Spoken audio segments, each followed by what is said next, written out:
Welcome to 2-Bit Encryption, the officially unofficial podcast for Mr. Robot on USA. I'm Jim. I'm A.Ron. And we're here today to talk about Season 4, Episode 3, titled 403 Forbidden. It's yet another HTTP status error code. What'd you make of this episode? I really liked it. I guess I'd forgotten that Vera is such a weird character because when he showed up, I'm like, oh, God damn it. He's in this season. And then like by the end of the season, I'm like, well, okay, this is a wild card that probably neither Elliot nor Whiterose has appropriately accounted for in their math. And I think it might actually lead to some interesting possibilities. And he's entertaining the same way kind of Leon's entertaining. He's got that kind of like... you know, street philosopher vibe to him. And I really liked the backstory we got on Whiterose, and that did went a long way from making her, it reminded me a lot of like the Gus swimming pool scene in Breaking Bad, where it's like, this was a character that's always mysterious and cool and inherently interesting. But now there's a bit of heart. Now you understand like what is actually motivating, other than just money and power and all the things that always motivate people. Like what's the rosebud in this situation? So I really liked it. And honestly, I was kind of like worried when they, Elliot started romancing his Mark, but I thought where that ended up was kind of interesting too. It's probably going to be horrifying.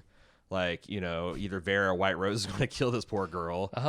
Yeah, you can't help but think of Shayla when you start thinking about Olivia. And the whole fact that, like, he's using and manipulating her as he's also making a human connection. And like that, the bizarre line from Mr. Robot where he's like, Elliot's finding out that he can grant people access and it doesn't have to be painful. I'm like, okay, Mr. Robot, I'll play that clip for you when her brains get blown out in like 3 episodes. So I liked it a lot. What'd you think? Man, hearing you talk about this, I feel like you're falling into the same trap that a lot of people are. Oh. You're forgetting that we're dealing with the fucking Dark Army here. We're dealing with a human being in Whiterose who is willing to go to any lengths to achieve her goal. Yes. Let's not forget that when we're talking about Olivia, who is the contact for the Deus group at Cyprus National Bank doing all their money laundering.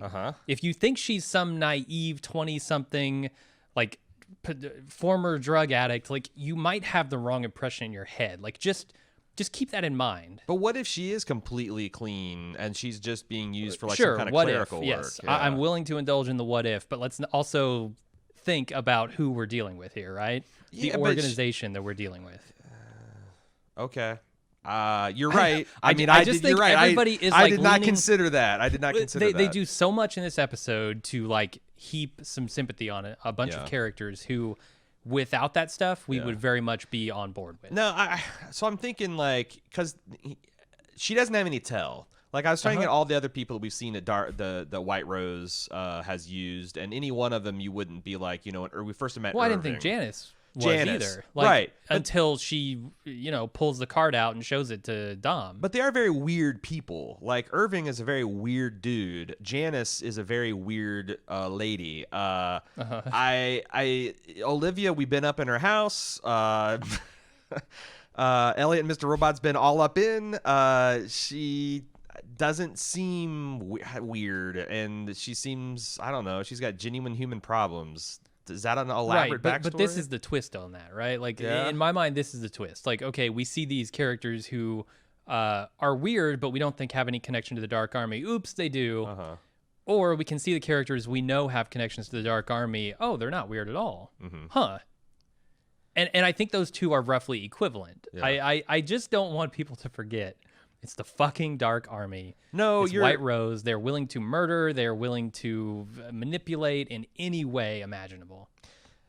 What if she... so the other way, she could be like a Santiago, where she's a good person, but she's been put in this, like, it's like the Godfathers asked her for a favor at some point, and when the Godfather shows up, it's like, hey, I just want you to make my son look presentable in his casket. Seems harmless enough. Just need you to move some money around. Like, I just don't know, like, is she Dark Army in the way that like Dom is Dark Army? Is she Dark Army Yeah. in the way that like Irving and Janice are? And maybe Irving and Janice are also Dark Army in the same way. We don't know about it. Yeah. No, all fair questions, but it annoys me when Mr. Robot's like, oh, he's having a genuine human connection and he's opening up, and who would have thought it would be Olivia? Also, who would have thought it'd be Olivia to stab him in his sleep when she gets the call from Whiterose? Like, she got the razor blade right there. Yeah. Let's just keep it in mind. Yeah, no, there's a few things. That slipped my attention. There's a couple other things I think that represent Mr. Robot and Elliot being sloppy, getting emotional, and there's a lot of that going on in this episode. Even Whiterose is characteristically kind of like playing things real fast and loose, thinking that she can up-tempo the operation and catch Elliot and the others as flat-footed, and she'll be on the balls of her feet. I don't know. Yeah, breaking, I think, her own rules on this stuff, right? Yeah, I don't know. There might be some Art of War stuff that's going on here where it's like, if you think someone's plotting against you, then you just accelerate the tempo and make them improvise and force them into a mistake, just like she said. Yeah, she makes that case. Yeah, it's pretty smart. But we'll see if she's the master of time that she thinks she is. Master of what was the Boy George song, King of the World? That was going when they were making out in the hotel playing room on the TV. Yeah. Yep. The other thing that they're doing with this episode, which I thought was much needed, like you said, is sympathizing Whiterose a little bit, making her a more sympathetic character, giving us clues into her motivations beyond just like power, like you said. And that doesn't mean we suddenly think that Whiterose is some whoopee that we're going to feel sorry for. It's just, it's always nice to have that element it adds to your villains. Yeah, it adds layers of understanding to characters that don't necessarily mean you agree with their ends. Plus, it's always, villains are nice also when they seem unbeatable, but they do have like some kind of weakness, some kind of kryptonite. And I think this is kind of this patience, this idea that that is like you've waited however long. Like in Whiterose's case, we're talking about a journey that's been 30+ years and 307 days, 8 days since she first was ready to move her product. And at some point, like even the most patient person, like you get so close to the end, you want to just sprint that little faster when really, to quote another show, you maybe should slow down and check your doors and corners before you rush into that room. Because that room might eat you alive, Whiterose. Yeah. Okay. Should we get into the recap? Yes, please. All right. We start off in 1982, and I'll call him Zhang for now, because I apologize if I accidentally misgender Whiterose, because I noticed as I was taking the notes I was mixing my pronouns based on how she was presenting. It's an easy mistake to make. Hopefully we won't do it, but I just want to apologize in advance if we do. Yeah, I'm gonna go mostly with she, but in the scene it's Zhang who's meeting with these IBM people. Basically says we're gonna steal their tech, and we're gonna lead them to believe this is a mutual partnership. After the meeting, they're relaxing her and her partner, is what I'm going to call this guy, and talking about how Zhang is going to become the American ambassador for China, which is great for them because it's going to enable them to live in America outside of the shadows for once with their relationship. Does that seem realistic? Just because I was thinking like you're 82... in America, I don't know if they've watched The Deuce, but 82 in America is not a great time for the gay community. But I think like if you're in Washington or New York City, it would be better. I just question whether surrounded by that many Chinese nationals like you would in an embassy situation, that the scrutiny would be such that like, what, you're just going to sneak away to Times Square and hit up a bathhouse or a parlor? Or are you just going to like shack up in some kind of mansion type deal and just be... confirmed bachelors, confirmed Chinese diplomatic ambassadors. Maybe, I don't know. Officially, that's got to be your status. That'd still be a lot of, but probably better than you would have in the heart of China. Sure. Yeah, which I find it hilariously ironic that at the same time that they're touting the freedoms of America and using that to live their best life, they're also talking about stealing their IP and getting rich off the backs of the American work. So all the jokes about them stealing the technology and how the American corporation's greed of entering this market blinds them to the fact that we're not going to buy a goddamn thing. You're going to drive the car to us so we can jack it, you know? Yeah, but it's to me, it was like, oh, you're taking on both sides of this equation, right? You're taking the IP and you're also taking the freedoms, right? Using both to your advantage, which very much is a Whiterose kind of deal. So after this guy showers, Whiterose requests to be left alone in the hotel to prepare for some reports instead of attending a quick meeting. This meeting turns out not to be quick. It stretches all night, and when Zhang's partner returns, Zhang reveals the true persona, his or her true persona, which is Whiterose. And Whiterose's partner says she's beautiful, accepts her. Yeah, mentions that there's this important dress that belonged to her mother that she's always thought as simple and elegant. That will be important later. And this is probably the first time, and I doubt that she considers herself Whiterose because it seems like there is a special meaning that later. Yes. But it's probably the first time she's presented this way. Like certainly to this partner. I mean, maybe it's happened before in private, but this was a big kind of coming out for her. Yeah. And it's funny because in my notes I'm like, who is this guy? We haven't seen him before. He must be dead. Turns out, prescience, 2 scenes Jim. later, it's going to be the case. The other noteworthy thing is the time on his watch when they kiss. What do you know about 11/16? I know that there are about 100 different theories on what 11/16 might mean. I suppose most interesting thing I've seen so far is that 11/16 actually means 1/16, and that Whiterose's plan could be going down on January 1st. Before we talk theories, though, like this is not the first time that this sequence of numbers has come up. Like, and it comes up way before this season, even. Like last episode, this was the time displayed on their mother's clock. I don't know all the times it's shown up, but this particular sequence of numbers this time has shown up a lot in various seasons. So yeah, now let's talk about the analysis. You mentioned that the most intriguing one, and I kind of agree, is what now? That this actually stands for 1/1/16, and the Whiterose January 1st. Yeah. Yeah, and that it's a date in the Whiterose's plan, knowing that we're on December 24th, that would 2015. That would be this year's in Mr. Robot's time, right? New Year's Day. Yeah, and that everything that's going to happen is going to happen on that day. Whether it be time travel, whether it be explosion that destroys the world, or some kind of collapse. I don't know. There's also people speculating that 11/16 could represent November 16th, right? And there might be some new version of the alternate reality game that's being kind of played on Mr. Robot that might have some important clues that comes out on that date.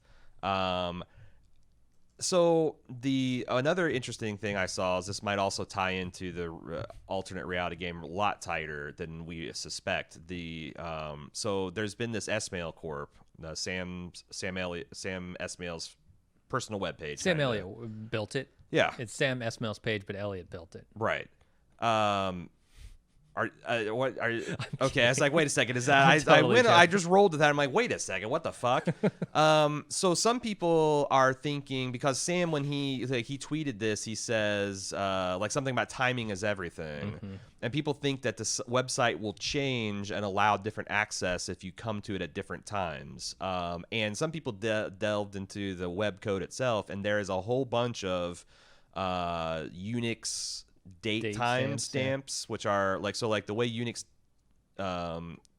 treats time is it counts the seconds past, like, what is it, 1/1/1900, or is it 1/1/1972? The epoch, is it like whenever that cutoff? There's an arbitrary date where they said time starts, and you can go positive or negative from that date. That's one of the reasons Y2K happened, because they didn't put enough, they didn't have a number big enough to hold dates past that.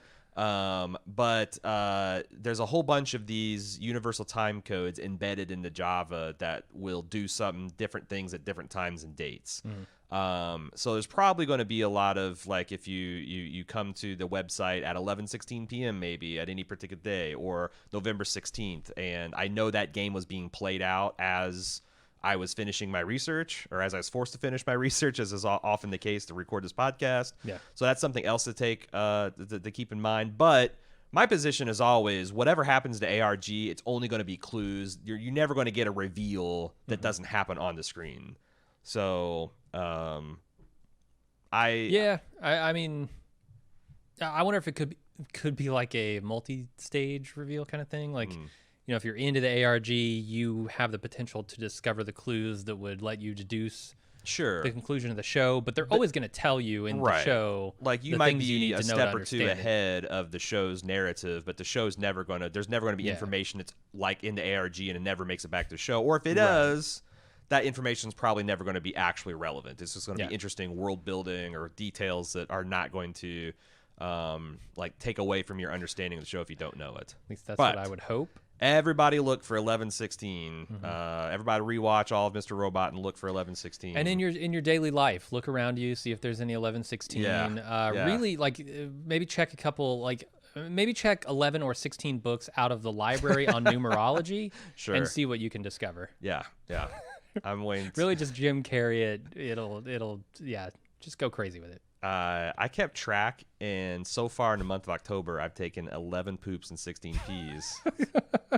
Is it possible that that's significant? I think you've. Am I playing right into Whiterose's plans? Yeah. Are you sure you're the same you that you were before then? I'd prefer to be called Brown Rose at this point. Yellow Rose for me. All right, let's move on, please, God. Yes. Well, no. Let me ask you this. So the Thing is playing on USA, which I love, the classic USA. The logo. Yeah. It's good. The Thing is about something in disguise. A monster in disguise. A monster in disguise. Yeah. I mean, maybe that's how Whiterose could kind of view herself. That's how I view like, Whiterose. She would be afraid that this guy would think she's a monster if she revealed herself. So I thought that was a pretty interesting thing to show. So I never took it as like her being afraid of how she'd be perceived, although that makes a lot of sense too. It's more of like that she actually is a monstrous persona. Like, she's responsible for the death of many, many, many, many people and the immiseration of many more. So, like, you don't have to resort to transphobia to say Whiterose is a bad person. No, you do not. So I'm fine. I'm fine with saying that she's a monster in disguise. Cool.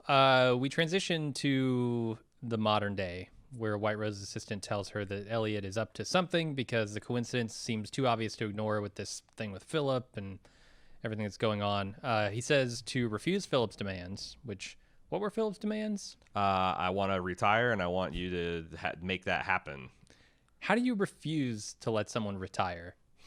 I think you refuse to set the meeting. You're like, you know what? Fuck you. We can't do it before Christmas. Suck a dick. There you go. Well, fuck you, I'm quitting anyway, and your fucking bylaws of your evil corp say that you have to do this. Like, yeah, well, that was my thing. He has no control over Philip unless he's thinking he can threaten Philip's life, but what does he have at this point to lose? That's why the Christmas tree smash scene is so confusing, because it's not clear what leverage he possibly has other than Whiterose's gratitude for his quote-unquote loyalty and her being unwilling to... because my thing is like, oh, you don't care? Well, then we'll kill you.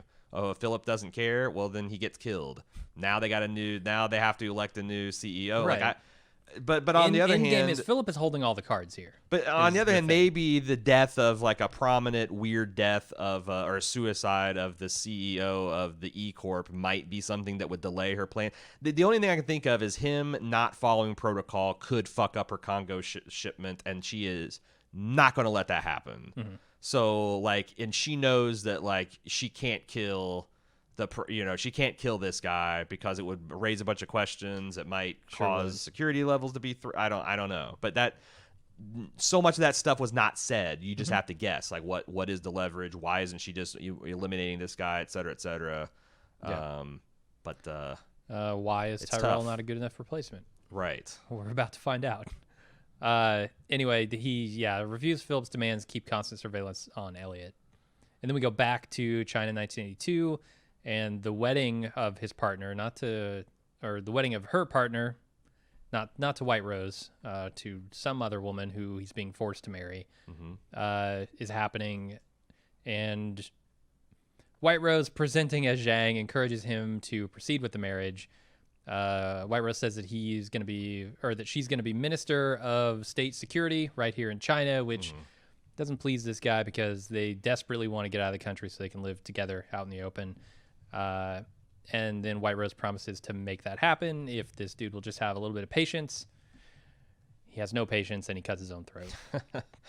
leaving shocking blood all over the White Roses. And we see the origin of a couple things. We see the origin of, I think, the obsession with time the White Rose has, because this guy is constantly checking his fucking watch, late, not making sure he's not late for meetings. And then we also see White Rose. And the whole this why she just is insanely triggered by the word patience, because her lover here triggers. We both know that when someone asks someone to be patient, they're really asking that person to surrender temporarily. Well, permanently in this case, because wow, you got to be really fucking hardcore to slit your own throat. You do. That's a tough suicide. That's a committed suicide. It's interesting because obviously this means a ton to Whiterose, so much that she names herself after this event. So what is it? So let me talk about that. What do you think the meaning of the White Rose is? Well, he said something about this is a funeral rose, or a funeral flower, or something that, and Whiterose said it was a joke, and he took it the wrong way. And so I feel like there's a little bit of guilt tied up with that name too. Like Whiterose sort of, I guess their desire for power, their shared desire for power is what sort of led to his death. Because he very much did not want to go through with this wedding. And yet they were doing it because they needed the good graces of his father, to get ahead in the power game. I thought there's that. I also thought that with her kind of time planning, and there's all this talk about turning back time or changing, hacking time. Is that these White Roses are turned red, if turning them white again, undoing. I'm not sold on this being a Doctor Who type of or a Back to the Future kind of time travel, but there's something to that too. This, undoing these mistakes of the past, turning those red roses back to white, I think might be another piece of that puzzle. Yeah, and the thing this did really effectively, I mean, obviously aside from making Whiterose more sympathetic, is helping me understand BD Wong's performance here. Because I've always seen something in Whiterose, in Zhang, that's been, I've read as a weariness, just a slightly subdued, under the radar kind of feeling there. And now I realize it's not weariness. It's not that, she's been working for 30 years on this project. Right.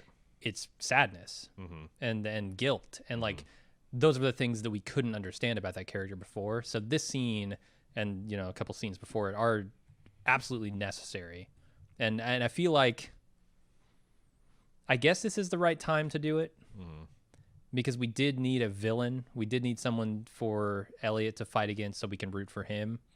But it's pretty late in the game to be revealing that kind of information. Sure. We've got another 9 episodes. I think it's fine, and I'm thinking about other reveals of other villain kind of things, and it's usually kind of third act. We didn't find out about Gus's history with the cartel until same season he eventually dies in. So I really appreciated the filmmaking here, all of the noise and chaos of her lover killing himself, and she's screaming, and there's this swell of music, and it all just goes down to zero as she screams no, post flashback, and you completely turns around on everything she had told her assistant. I love that smash back to reality. Yeah, so let's talk about that. We go back to the same modern day scene we were in before. Whiterose changes her mind and says, set the meeting for tomorrow in order to upset Philip's timeline. And she also says to call Tyrell and offer him the CEO position and use the name Whiterose so he knows what's up. It's another thing in her motif that she hacks time. Like Elliot is doing all these other hacks, and what she does is she just, alters the tempo. And we'll see which mastery is better to have. Yeah. Then Mr. Robot uses a Russian roulette metaphor to tell us that he's worried about Vera finding them, and Elliot's refusing to talk about it.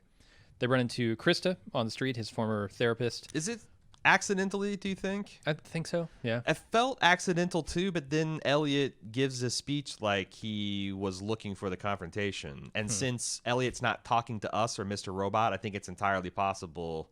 But he did act surprised, like when you look there. But then also Elliot just sometimes looks like a landed fish.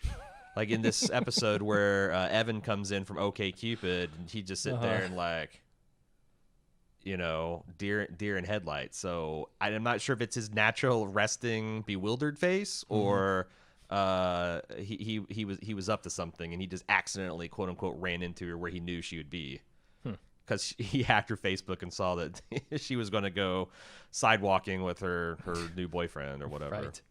Or maybe they're close to where her office is or her home. I mean, he could have that information. So Krista says they absolutely cannot talk because she doesn't feel safe around him. And if he doesn't leave her alone, she'll be forced to take legal action, which freaks Elliot out. And someone on the street takes notice of this conversation. They fumble with their phone. Yeah, it's a confused-looking man who won't have to live with this confusion much longer. It's true. I was kind of taken aback that Elliot is sort of just wanting to thank Krista here. And I guess it depends on your read. If you think this was pre-planned, it's a little more sinister. If you think that this was just, him being genuinely thankful for helping him, I don't know. I'm not sure where I stand on his split personality, his dissociative disorder. Yeah, I don't know, because that's another trope of people who are not highly functional, is that if someone calls them on the thing that they're trying to do, is that first this is to deny and battle. Right. I didn't want to do. I don't want to go back here for that. I just wanted to let's see, check my notes, something that no one can criticize me for. Oh, just thank you for all the help you've given me. And it's like, well, I don't need that. I've sent you official letters saying get the fuck away from me. It felt the whole scene is bizarre. I read this as him, this is just a happenstance meeting. It's a coincidence. And so when you read it that way, I think him thanking her on the street is not nearly as manipulative or oops, I've been caught in the act kind of. But narratively, with the danger she's going to be in, courtesy Vera, it's better if this is an intentional thing, right? And I'm trying to think, because everything happens for a reason, because Sam Esmail is writing it down on a keyboard. Sure, the purpose of, and if they kind of meet accidentally, it's a little bit easier for, I don't know, I guess Elliot feel guilty no matter what. It is extremely fortunate for Vera and his goals that Elliot ran into Krista on the street, I think. It's actually the thing is, when I was watching this a second time, I thought that it's actually extremely unfortunate that Vera shoots his somewhat unobservant friend, because if that guy just followed Elliot further that night, he'd have a whole bunch more to report about, a lot more leverage. That's true. But what do you do? You miss 100% of the henchmen's you don't shoot, so gotta take those shots every once in a while. All right, Darlene tracked the Deus contact back to Olivia Cortez at Cypress National. There aren't any Cypress transactions in her account, though, which they find weird. And they discover, she must have another machine. Clean as the driven snow, our Olivia, Jim. Yep, she must be. Trying to sully her with Dark Army shit. That Dark Army contact must be clean. They need physical access to her computer to do this, to find out what she knows. Elliot finds out that she's got a date tonight and decides to break into her shit while she's out. Darlene says she's going to do it, but Elliot shuts her down in a sort of scary way. And this, when I combine this with the theorization that there's a third personality dwelling within Elliot, and that one could be very violent. And cruel, too. This feels like it's part of that coming out. Plus, and there's a weird question here, too, right? Are you here or something? Or, who are you? Right. No, I think, and you also have the, Elliot tries, and he's like, I can't get anywhere through Mr. Robot tries. And then there's another reversion to Elliot, but a side we don't frequently see. Yeah. I do think that that is what they're getting at. That this is this mean Elliot persona, this Sam S04E03 or whatever. Sepiol is what is the thing that scares Darlene and seems alien and foreign to her. The thing is that I don't know, because Sam's acting like this is going to be some kind of mind-blowing thing that everyone's going to rewatch the series and go like, holy shit. This seems a little bit too plain sighty. There's like no other tell. And he said that nobody's really discussed this one yet. Right. I can't remember how long ago he said that. It might have been as recent as last week. I think it was for an interview with Vanity Fair he did last week. Okay, so if no one has been discussing it, Sam Sepiol has been brought up many times. Now, maybe not in the exact iteration that it's going to be revealed, but we'll just keep an eye on Sam Sepiol and this violent Elliot. I continue to be really impressed with what they're doing with Mr. Robot and Elliot working in synchronization. Like they did this synchronized turn that was really cool, and them standing, coming in and out of the frame as they're talking to Darlene, I thought was really cool. Also, like we don't talk about the hacks a lot, but maybe since this is an actually big kind of heist hack, and two-factor kind of authentication devices are still, I don't think, super mainstream.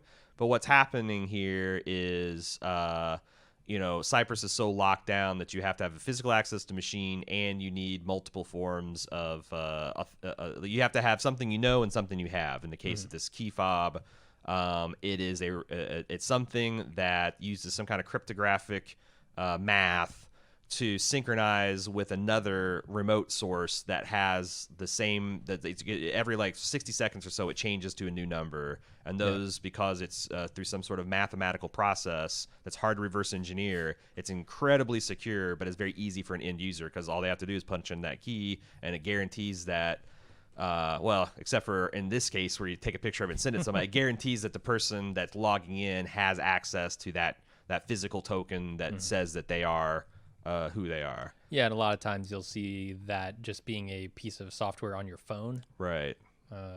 The modern day kind of equivalent of. And when they're talking about this SS7 licensing, I looked up at that. This is the telephone signaling and switching protocols.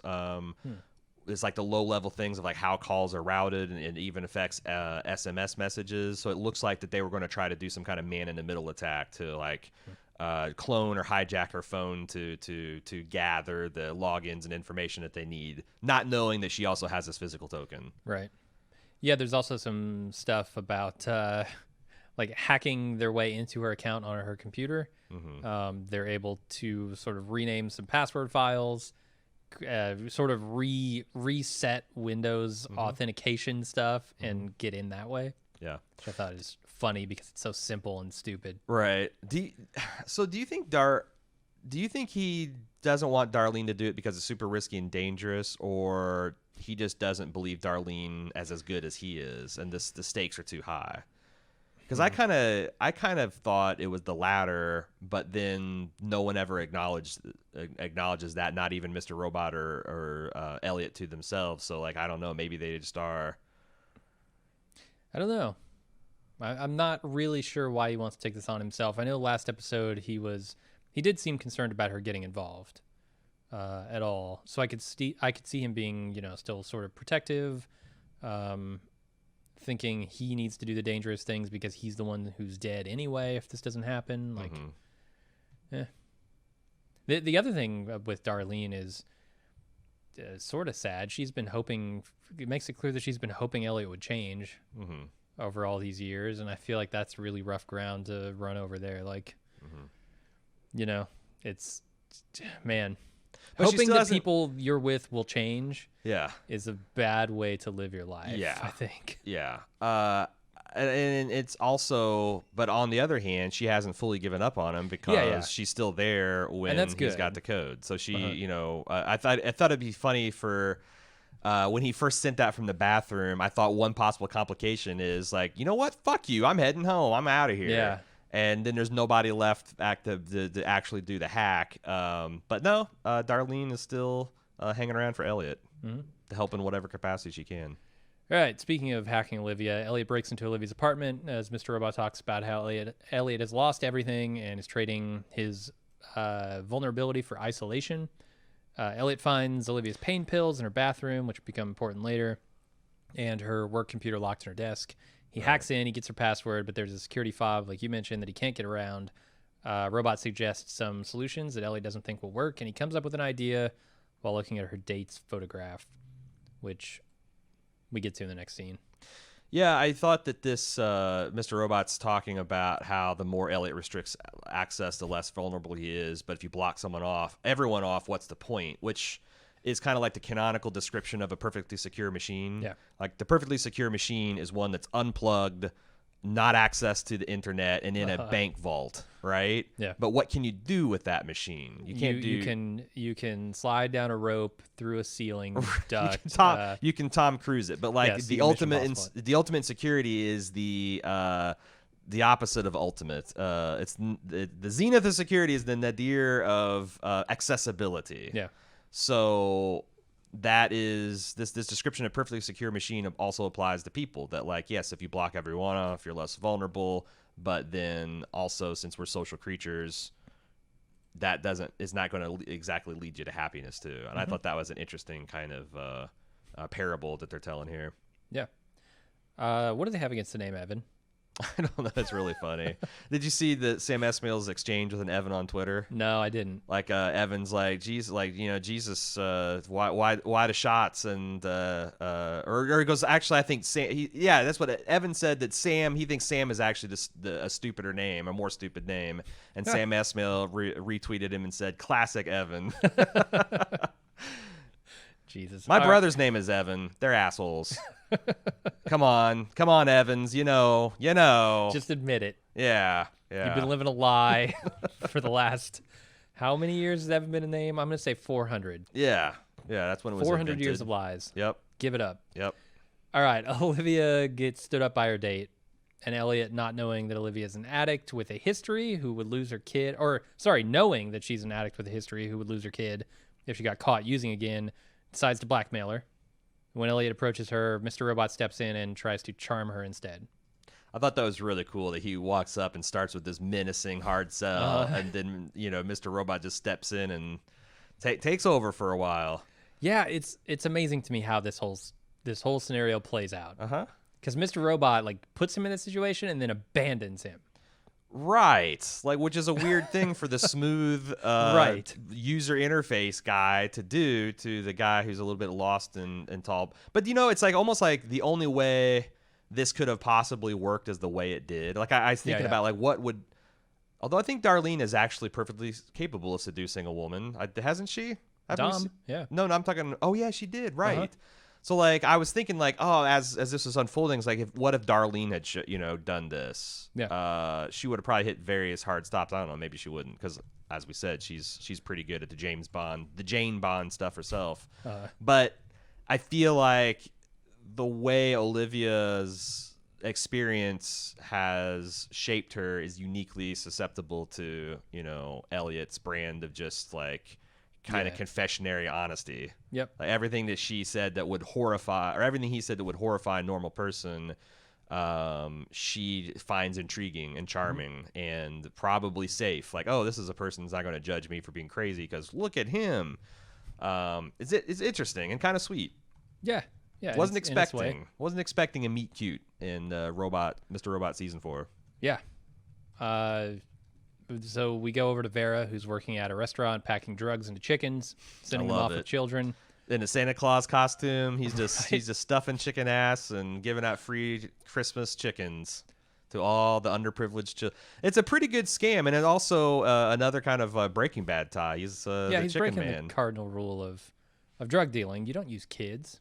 No? You don't use kids. Gus is going to come after you. Jesse's going to come after you. Yeah, well, there ain't no Jesse in New York City. I'm more worried about the salmonella. There's going to be a lot of drug users going to the emergency room violently ill on Christmas because this guy distributing drugs and raw chicken. It's unsafe, man. It's true. What are you trying to do? Poison your trying to poison your customers? Yeah. What the fuck, man? There's stuff about in here about Elliot being Vera trying to recruit Elliot as a partner. Because we get to the part where Elliot's talking to this guy saw Elliot talking to Krista on the street and has these pictures, and he shows him. Vera shows him to this kid who sees what's going on in the pictures and says that she hurt Elliot, and Vera agrees, and then he decides to kill this guy for not seeing it. But along the way, we discover that Vera actually is trying to get to Elliot so he can recruit him as a partner, which in Vera terms, I think means hostage partner. Yeah, but he says he doesn't want it to be like that.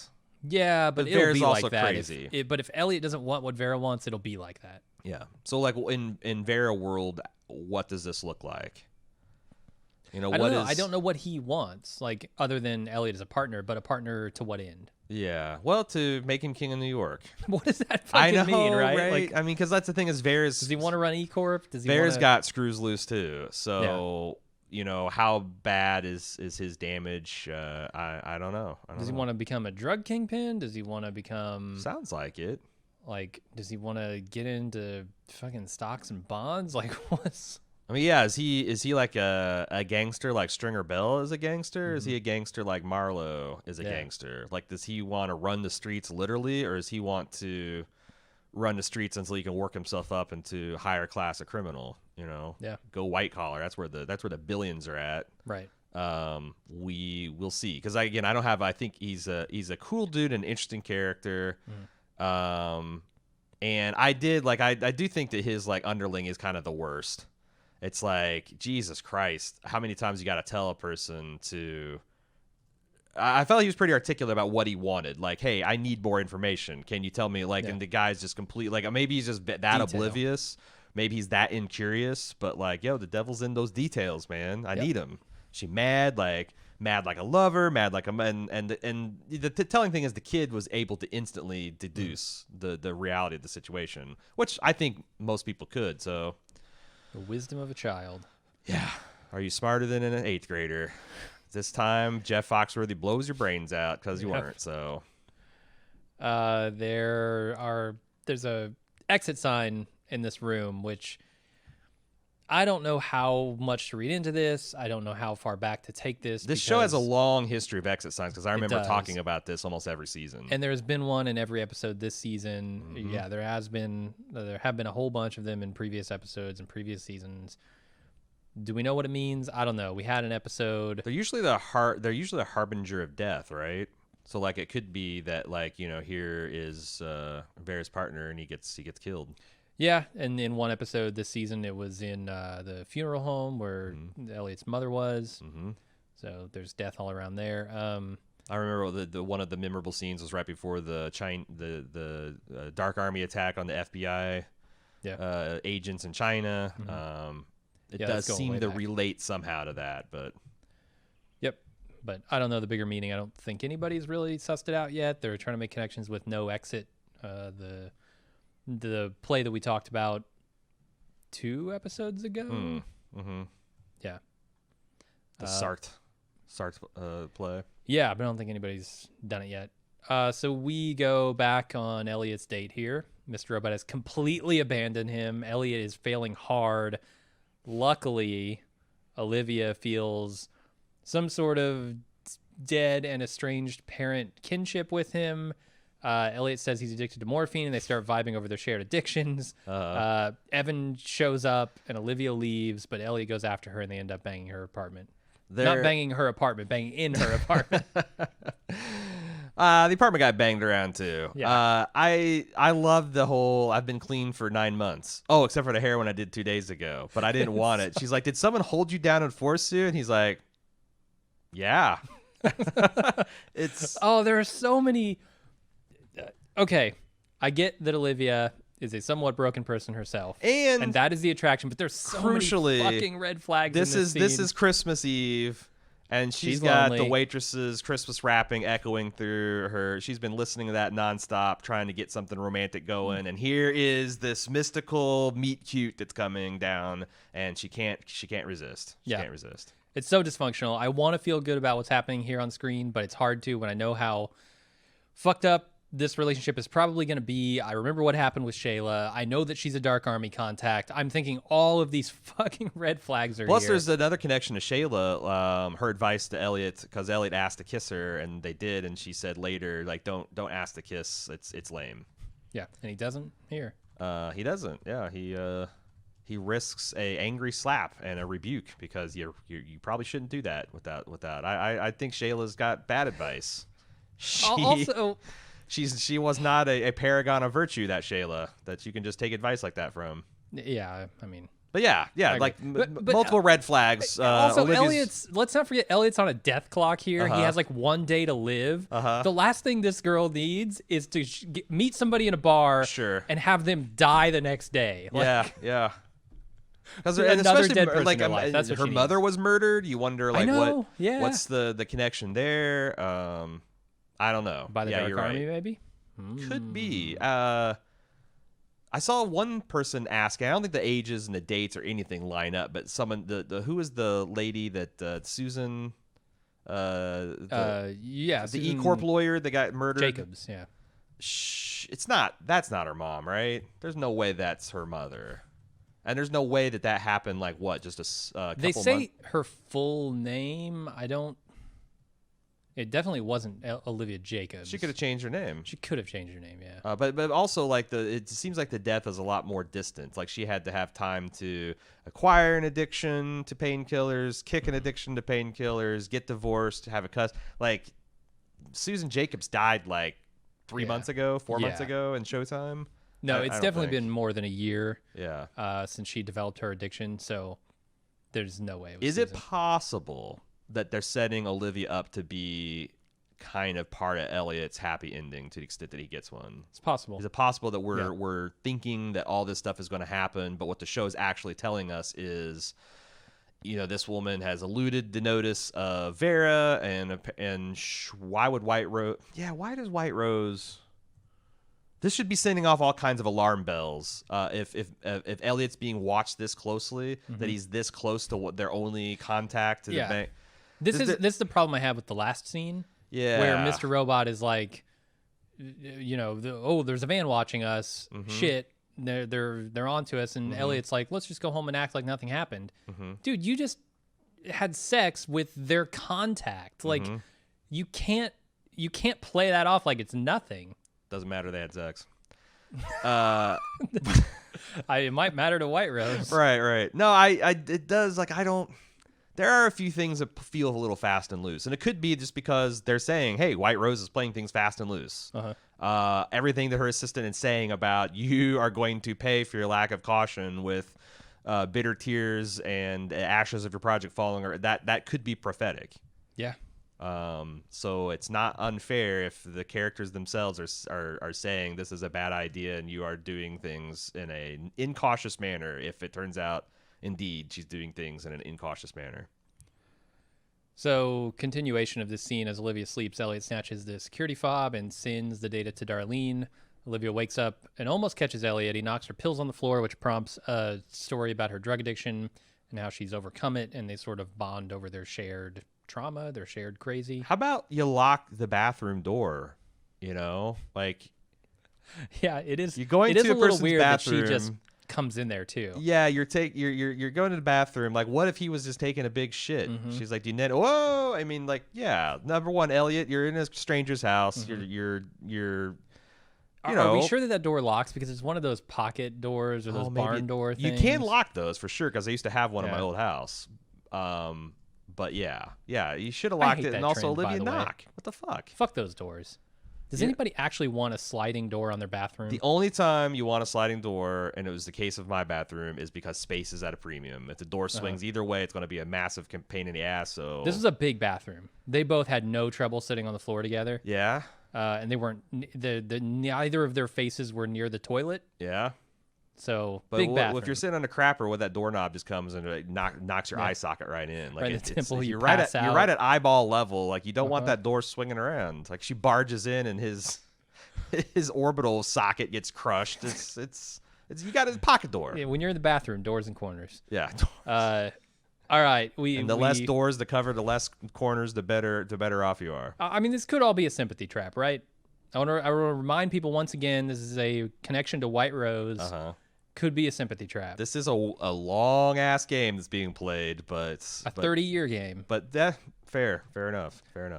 Then Mr. Robot voices surprised that Olivia could break through Elliot's emotional barriers. Elliot notices a van following them. Robot worries that it's Whiterose. They decide to go home and act normal to keep up the ruse. Robot uses the Russian roulette metaphor again as they see the apartment has been broken into. With nowhere to go, Elliot decides, I'm going to go inside, and he finds Tyrell sitting at his computer. Tyrell's super excited about being made CEO. He just can't keep his mouth shut about it, and says, we got to take down Whiterose. Now's our time. Let's move. Elliot tells him, you idiot, shut your mouth. They're listening.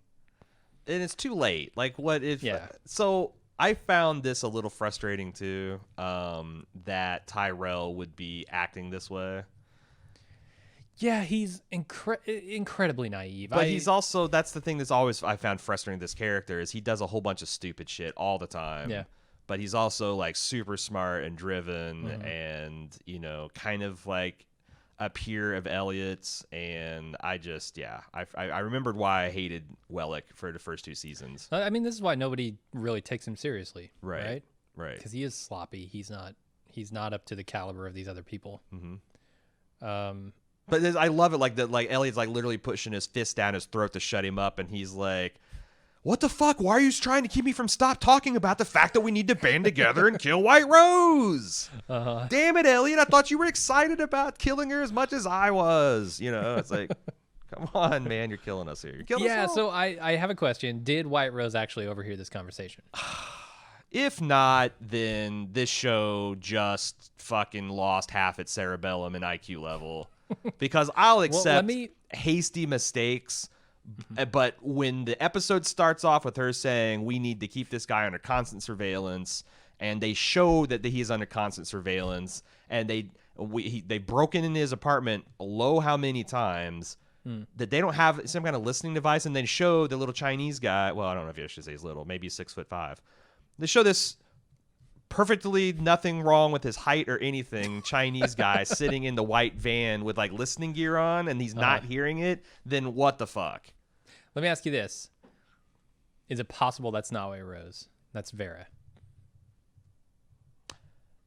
It should be both. There's no possible way that Whiterose is not surveilling this kid. I don't think that's true. I don't think it's Vera. I think it is Whiterose. But it's also possible that it's not.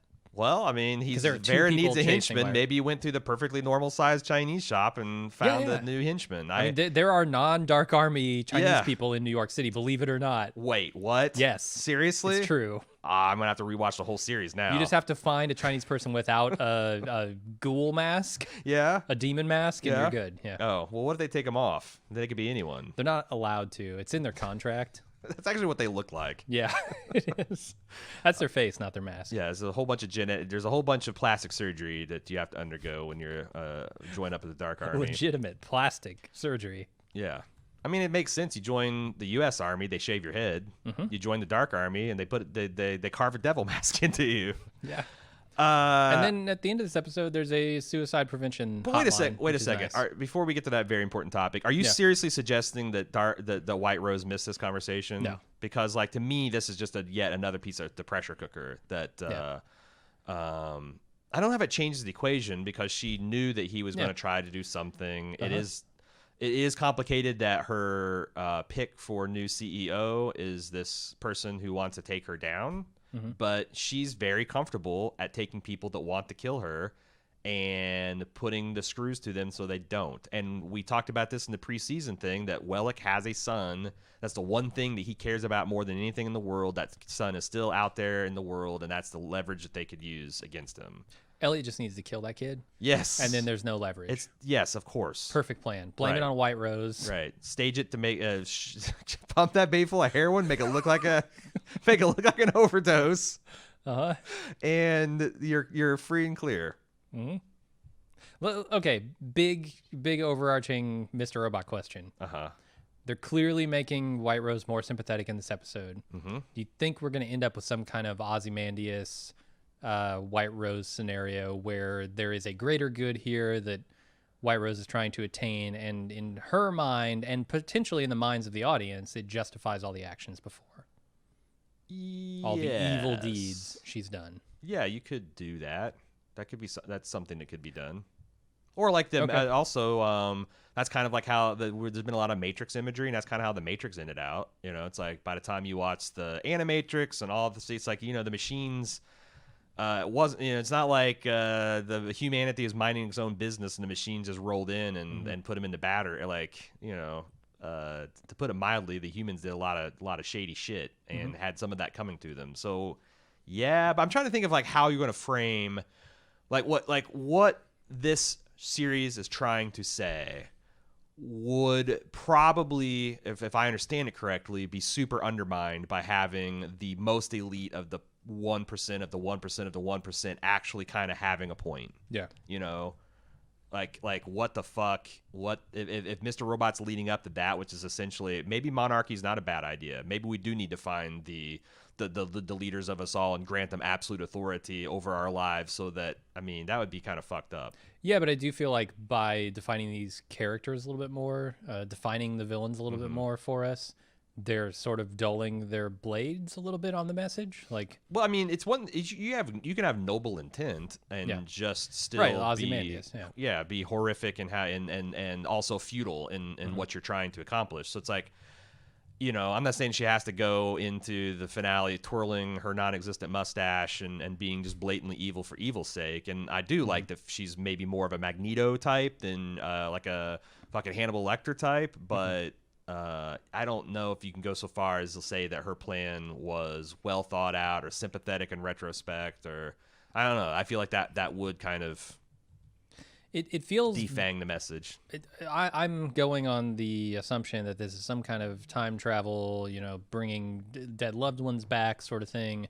In the end, that goal is very selfish, I think. Whiterose, I don't think, would be pretending, I'm doing this for all people. Well, she might pretend that, but I think in her heart she knows she's doing this to bring back her partner that we see in this episode. And this kind of says everything we need to know about that goal. It's not some great, humanity needs this thing. She needs it. Yeah, it's kind of like the Kingpin and Spider-Man Into the Spider-Verse. Like, clearly he would destroy all of reality to bring his son and his wife back. And I think that she would probably do the same to bring her lover back, but... Again, I don't think, Kingpin wasn't especially sympathetic. He's sympathetic, but clearly a bad dude that needed to be stopped. So, yeah.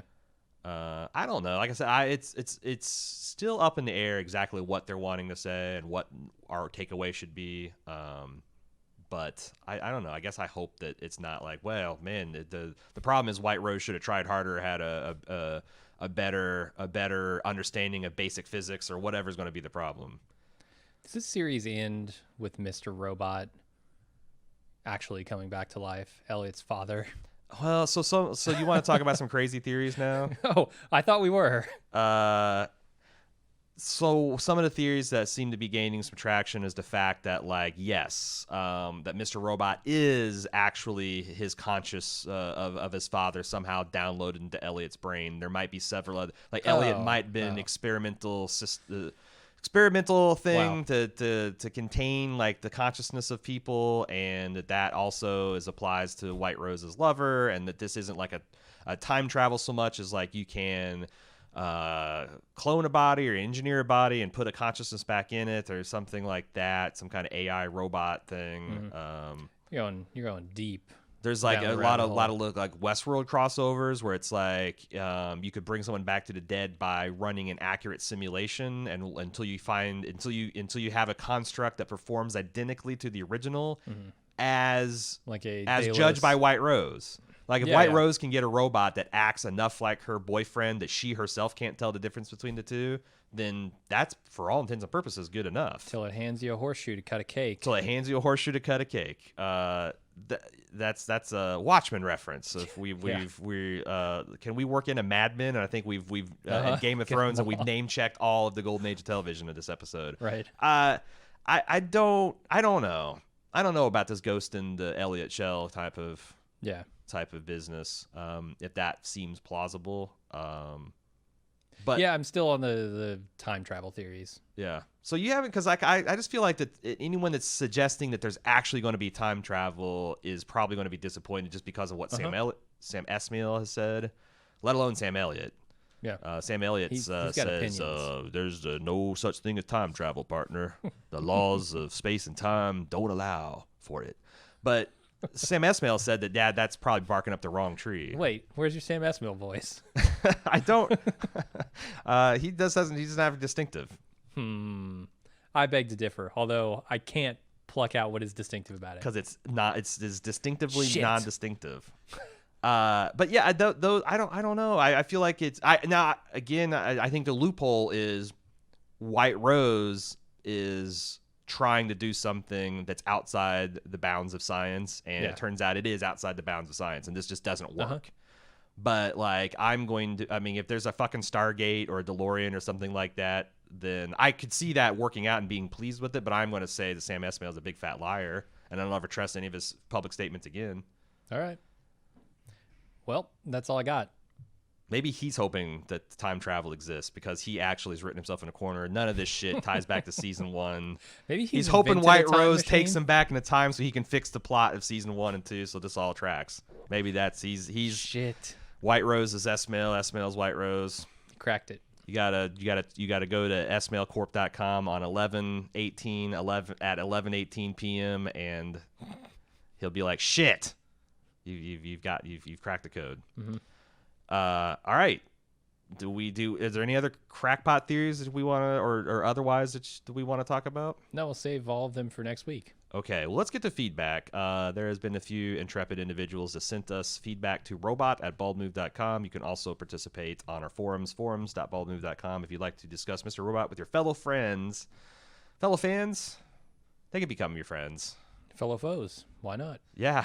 Don't wall yourself off. Yeah. The less connections you make, the less worth it life is. Mark McD, this is an email from last week. It says, I don't think that Philip purposely drugged Elliot before bringing him back. I assume that when it happened, he was just informed that his men were dealing with someone who walked into the kill room. When he'd arrived or checked his phone or whenever, he saw it was Elliot and told them not to do it. They'd already given the injection and they had to use Narcan. I still think this interpretation makes the most sense.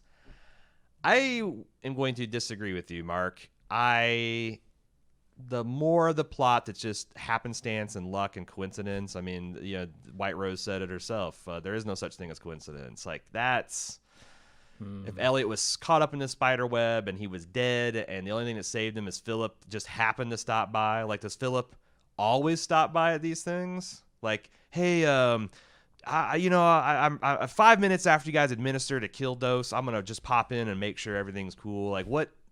It's not just that coincidence. It's like all the things it implies about the process that you'd have to think about, For some reason, I'm less inclined to believe that Philip is constantly watching what's going on in his honeypots. But he's the one that got the phone call that the honeypot had been. Like, I don't think the phone call is, hey, honeypot's triggered. We already liquidated the dude. Like, I don't think that's how that phone call goes. It's more like honeypot's triggered. This guy's locked in. They're helpless. Like, what's the hurry to get in there and kill him? So yeah, but I just get this image of Whiterose like sitting at a computer constantly, just monitoring 50 webcams and like. Well, it's a perfect metaphor. Like, that's what a spider does. It sits in the middle of the web and waits for a vibration from its string, and then goes and pounces. Like Whiterose at the middle of the World Wide Web, she could easily do that. Yeah, it's weird that she kind of farms out some of this stuff to people that hate her so much. Yeah.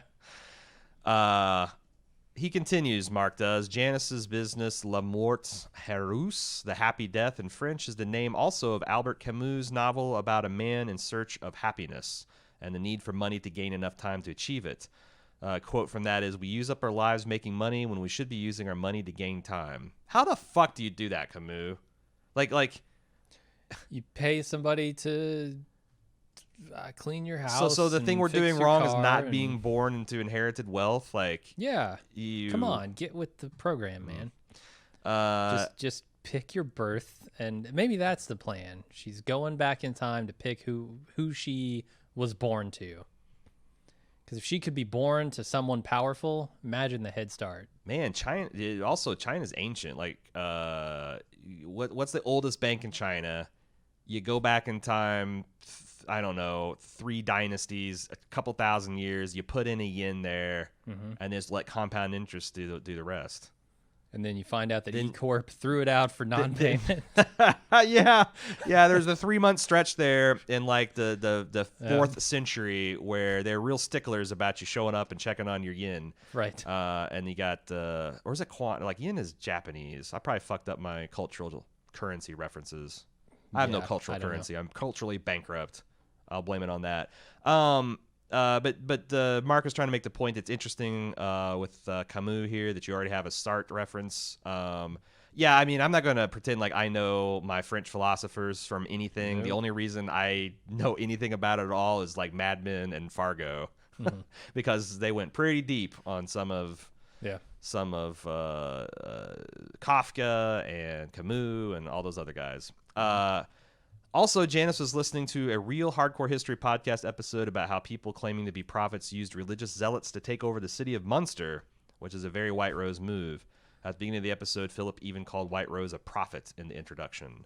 The quibble I have here is like, there's no way that was Dan Carlin's hardcore history podcast, because he does have one on the siege of the city of Munster and the religious fervor about that. Yeah, one of my favorites. I think that this is a version of that they can get away with without securing the rights to anything, in the exact same way that the one dude was kind of like a stand-in for like Alex Jones. Yeah. He had that kind of info wars, but it wasn't info wars. Yeah, I listened Information to it several battles times. with a Z. Right. I listened to it several times. I don't think that's actually Dan Carlin. I think you're right. Yeah.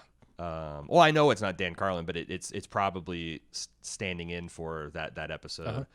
Let's move on to Travis. This was my favorite, talking about this week's episode. This is my favorite episode of the season. Might have been one of my favorites of the series. If the entire episode was purely Whiterose's origin. I loved everything about it. Her coming out and the acceptance was really beautifully done. Those actors did amazing work with such little screen time. What did you think? What did you think that casting? Because I was confused for like the first 5 minutes about which one was supposed to be Whiterose and which one was supposed to not be. Well, it was the power dynamic to me. That's the other thing. That was the switch, right? Because I'm used to Whiterose being the one in control. And it seemed like in the first scene, but then like the one dude was the one going out to meeting with the business partners, and she was being left behind. I'm like, well, right. And wait, the foot massage was like the wrong power dynamic, I thought. But yeah. But the actor looked a lot like B.D. Wong, so I was like, okay, this must be. Did and you then we think found so? out it was the time the before. Is like, I didn't think that any of them especially looked like Whiterose. Really? Or B.D. Wong, I should you say. Didn't think I did. Huh. Yeah. Okay. Well.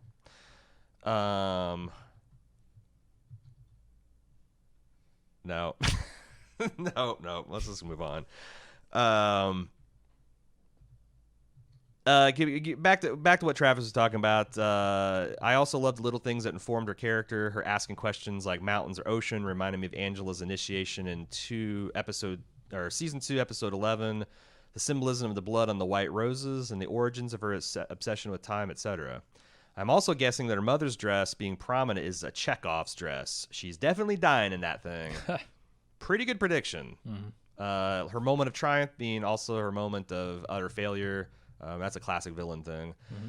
Rest of the episode is great too. I liked Elliot and Olivia at the bar, along with Robot being the smooth one. Robot making fun of the name Evan made me laugh. My little brother is a ginger hellion named Evan himself. Hey, very relatable there, Travis.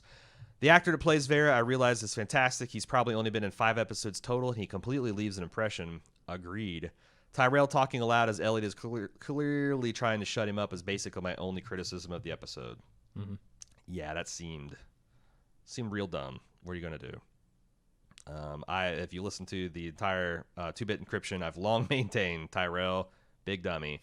Final email, Craig. I think there's some key information hiding in the scene between Vera, his sidekick, and little kid, but I don't know what. The way the scene is shot is important. Vera keeps asking questions like, what do you see? And zooms into the image of Elliot and his therapist. I think this question is as much from Esmail to us as it is from Vera to the kid. I think the takeaway is that the face we know as Elliot is the one visible and can be assumed to be the real one, but what are we, the audience, also missing? You don't see Mr. Robot, which obviously makes sense, but what is the significance of what the kid does or does not see? Jim, I think Craig might have succumb to Mr. Robot derangement syndrome. where a scene that asks questions that are immediately answered by same scene is then seen as there's something deeper. If you zoom in on the image and you run it through an image decryptor, you'll find the image of a hanging kitten saying "hang in there." Like, the sad part is sometimes that's true. That's the thing. Yes. The derangement. It's not like it's not nature so much as nurture. Like Sam Elliott is driving. Sam Elliott's shaving his mustache and driving us all crazy. Sam Esmail is driving us all crazy. But like everything in me screams that this scene is pretty much already on the surface. It's about looking, but it is also about looking deeper and seeing the things that other people don't notice. But also it's things that a child can notice. Right. So maybe we're blind to them because we're not children. Yeah. I need to get. I'll get Jack to take a look at this picture of Elliot and his therapist and say, "What do you see, buddy? What do you see?" And he'll be like, "I don't know. I don't think I'd get as insightful answer as Vera. But then again, I'm not holding a gun." Fair. That poor kid will never be able to hear another thing because that kid's a drug runner. Like that gun went off like 6 inches from his ear. Yeah, he's done. He's done. The next time Vera asks him, "What do you see?" he'll be like, "What? What? What do I hear? Nothing, you asshole! You shot a gun right by my eardrum." Indoors even. That's all the feedback we got. You can send in feedback. Our email server is not locked in a bank vault. It is open for the world at robot@baldmove.com. You can also go to our forums.baldmove.com to discuss things with your fellow fans. And all social medias at baldmove is how you follow along with our weekly endeavors. Because, boy, there's a lot to keep up on nowadays. There's a lot of television coming down the pike. So I am interested in seeing 404, what HTML error message it will be next. Yep. And until then, I'm your host, A.Ron. I'm Jim. See ya.